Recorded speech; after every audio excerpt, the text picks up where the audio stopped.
Bismillahirrahmanirrahim. Değerli basın mensupları, bugün 18 Mart, Çanakkale Deniz Zaferi'nin yıl dönümü. Bu zaferin yıl dönümünde memleketin yeniden Çanakkale ruhuna ihtiyacı olduğunu söyleyerek sözlerime başlamak istiyorum. Yine bugün zaferin yıl dönümünü idrak ettiğimiz gün maalesef Gazze'den imdat çığlıkları yükseliyor. Gazze Sağlık Bakanlığı'nın Dünya Sağlık Örgütü'ne, Birleşmiş Milletler'e, uluslararası kuruluşlara ve İslam dünyasına bir çağrısı var. Gazze'nin batı tarafında bulunan Şifa Hastanesi Sağlık Kompleksine vahşi bir saldırı İHA'larla, tanklarla ve orada bulunan katil sürüsünün keskin nişancılarıyla bir saldırı oldu bugün. Hastanenin kapısında çıkan yangından dolayı içeride bulunan kişilerin dışarıya çıkması engelleniyor. Pencerelere çıkanlar uzaktan keskin nişancılar tarafından vuruluyor ve insansız hava araçlarıyla yapılan saldırılarda çok sayıda şehit ve yaralının olduğu haberleri geliyor. Dünyanın gözünün içine baka baka katliamlarına, soykırımlarına devam ediyor ve uluslararası hiçbir kuralı, hiçbir ahlak kuralını da tanımadığını bir kez daha Siyonist katil sürüsü göstermiş oldu. Ben bu vesileyle bütün insanlık alemine, bütün İslam dünyasına, İslam ümmetine bu Siyonist vahşeti durdurmak için bugüne kadar yapılanların yetersiz olduğunu idrak ederek daha fazla şeyler yapmaya ve fiilen harekete geçmeye davet ediyorum. Değerli basın mensupları, malumlarınız olduğu üzere seçimle ilgili son 2 haftaya girdik. Ve maalesef daha önceki seçimlerde hep şikayet ettiğimiz bir şey vardı. Siyasetin diliyle ilgili müştekiydik. Çok sert, çok kırıcı, kışkırtıcı bir dil kullanılıyor diye. Belki daha önceki seçimlerdekinden daha sert bir dil kullanılmaya başladı. Bizim temennimiz ve doğrudan doğruya halkla temaslarda gözlemlediğimiz şudur ki İnşallah bu kez milletimiz bu olumsuz, bu kirli dili kullananlara prim vermeyecek, onlara hak ettikleri cevabı verecektir. İnşallah fitne kazanını kaynatanlar kendileri o kazanın içerisine o kurdukları tuzakları kendileri düşecek, millete kurdukları tuzaklar onların başına geçecektir. Onay makamı olduğunu zanneden zavallı biri geçen gün Van'da yapmış olduğu açıklamada bizim nasıl ve nerede siyaset yapacağımıza kendisinin karar verebileceğini zannederek onaylamayacaklarını, izin vermeyeceklerini söyleyen cümleler kullandı. Eğer siyaset yapmak için ya da aday göstermek için kendilerinden onay almamızı bekleyeceklerse onlar kıyamete kadar bekleyecekler. Mecliste olmamızdan rahatsız olanlar var. Bunu açıkça dile getirdiler. Şimdi de seçime girmemizden rahatsız oluyorlar. İttifak içerisinde olmamızdan rahatsız olanlar var. Şimdi de tek başımıza seçime girmemizden rahatsız oluyorlar. Olsunlar. Biz onların rahatsız olmasına herhangi bir beis görmüyoruz. Rahatsız olabilirsiniz diyoruz. Beyler, bayanlar, ama şundan emin olun. Milleti rahatsız etmenize, bizim üzerimizden bazı oyunlar kurarak milleti rahatsız etmenize asla izin vermeyeceğiz. Sizin oyunlarınızı, sizin fitnelerinizi inşallah daha önce yaptığımız gibi yine boşa çıkaracağız. İmam-ı Şafii'ye sormuşlar fitne zamanında hak ehlini nasıl buluruz diye. O da düşman oklarını takip edin demiş. O sizi hak ehline götürür. Ve şu son süreçte millete düşmanlık edin. Kendi siyasi çıkarları için, kendi ikballeri için milletin evlatlarını birbirine karşı kışkırtıp, ayrıştırıp, bölüştürüp, birbirine kırdırmak, birbirine dövüştürmek isteyen millet düşmanlarının okları üzerimize yönelmiş. Irkçı faşistlerin hedefinde Hüdapar var. MİT projesi partinin paraşütle inen kontenjan eş başkanının hedefinde Hüdapar var. Cinsi sapıkların hedefinde Hüdapar var. Laikçi, Bizantinist Kemalistlerin hedefinde Hüdapar var. Din düşmanlığından başka hiçbir marifeti olmayan marjinal solcuların ve bir de itperestlerin hedefinde Hüdapar var. Bütün bunlar küresel Siyonist emperyalizmin farklı renklerdeki aparatlarıdır. Ama inşallah onların bu çirkin söylemlerine, onların bu düşmanlaştırıcı, kutuplaştırıcı, çatıştırıcı söylemlerine rağmen biz inatla, ısrarla gittiğimiz her yere kardeşlik tohumlarını, huzur tohumlarını, iyilik tohumlarını ekmeye devam edeceğiz.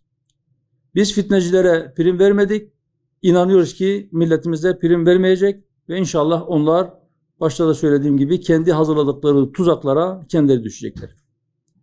Biz hep söyledik, yine söylüyoruz, bundan sonra da söylemeye devam edeceğiz. Önümüzde bir seçim var. Biz seçimlere gidiyoruz, savaşa gitmiyoruz. Dolayısıyla herkes kullandığı dile dikkat etmek zorundadır. Siyasi partiler birbirlerinin siyasi rakipleridirler. Birbirlerinin düşmanı değildirler.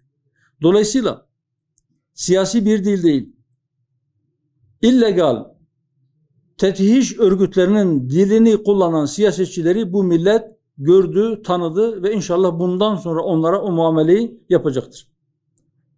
Değerli basın mensupları, bir de gündemdeki hususlardan bir tanesi şu: gittiğimiz bazı yerlerde birileri sanki Hüdapar seçime katılmıyormuş gibi bir söylem geliştiriyor ve bunu yayıyor. Daha önce söyledik, bir daha söylüyoruz. 81 ilin tamamında biz kendi adaylarımızla seçimlere gidiyoruz. 922 ilçenin 666'sında bizim belediye başkan adaylarımız var.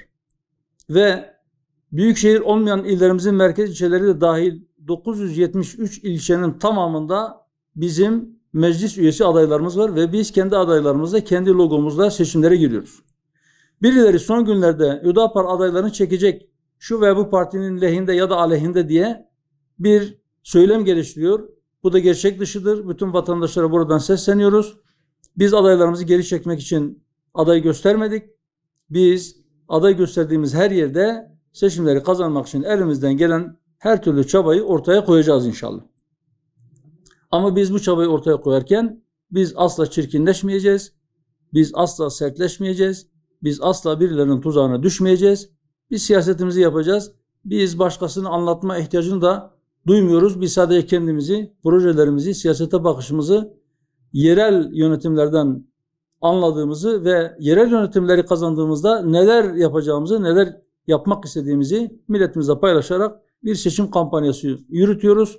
Ve inşallah biz bu çizgimizde bu kampanyamızı yürütmeye devam edeceğiz. Ben şimdiden seçimlerin ve sonuçlarının milletimiz için hayırlı olmasını diliyorum.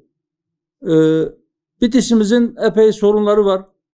Ben gittiğim yerlerde oradaki yerel sorunlara çok girmemeye, azami derecede dikkat etmeye çalışıyorum. Onu daha çok bizim adaylarımız işliyorlar. Ama ben yerel yönetimlere bakışımızı ortaya koymak anlamında birkaç cümle sarf etmek istiyorum.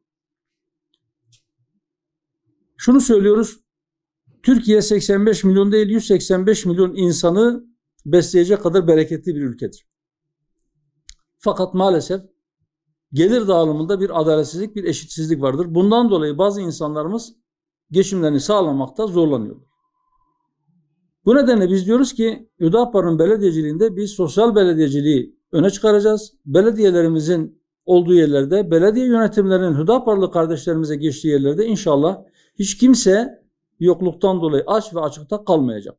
gençlerimiz için, kadınlarımız için, işsizlerimiz için, yoksullarımız için projelerimiz var.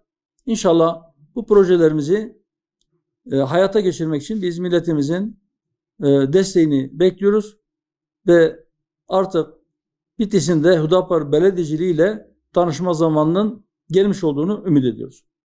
Ben ilginiz için teşekkür ediyorum. Bu konular ya da başka başlıklarla ilgili varsa sorularınızı cevaplandırabiliriz. Soru var mı arkadaşlar? Sorabilir misin? Buyurun. 81 yılda seçime giriyorsunuz. Evet. 2024 seçimlerinde bir ivme kazandınız. Yani sokakta, çarşıda konuşuluyor. 2018 seçiminde almış olduğunuz oya oranla aritmetik olarak, yüzdelik olarak bir beklentiniz nedir? Veya da böyle bir saha çalışmanız var mıdır? Şöyle söyleyeyim, yani daha önceki anketlerden bizim gördüğümüz şey şudur. 2018 seçimlerinde vatandaşın çok az bir kısmı Hüdapar'ı duymuş, Hüdapar'ı tanımıştı.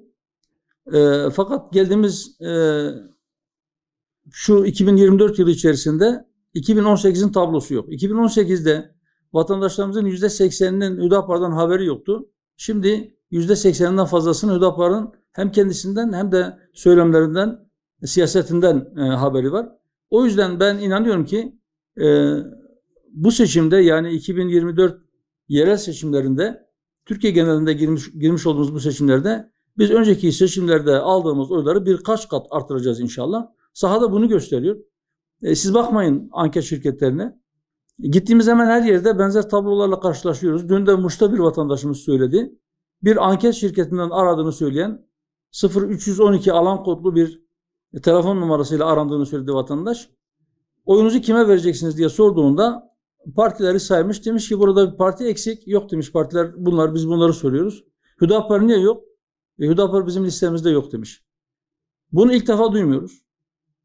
Pek çok anket şirketi sanki Hüdapar seçimlere girmiyor, sanki Hüdapar bu seçimlerde aday göstermemiş, katılmayacakmış gibi ya da öyle bir parti yokmuş gibi davranıyor. Bunlar manipülatif amaçlı yapılan araştırmalar, yapılan anketlerdir. Dürüst çalışanları tenzih ediyorum, onları ayırıyorum ama kimin çok para verdiğine göre o parti yüksek veya düşük ya da onu istediği şekilde manipülatif sonuçlar açıklayanları milletin engin ferasetine havale ediyoruz. Hüdapar inşallah gümbür gümbür geliyor. Hüdapar'ın ciddi iddialı olduğu yerlerde bile Hüdapar'ı %0,5 bile göstermeyen anket şirketleri utanacak. 31 Mart günü sandıklar açıldığında inşallah insanlar 1 Nisan sabahı haberleri okuduklarında bunlar acaba 1 Nisan şakası mı diye belki birileri düşünecek ama Hüdapar gerçeğiyle karşı karşıya gelecekler ve Hüdapar'ın bu halk tarafından tanındıkça nasıl milletin Hüdapar'ı bağrına bastığını herkes görecek inşallah. Teşekkür ederim. Ben teşekkür ediyorum.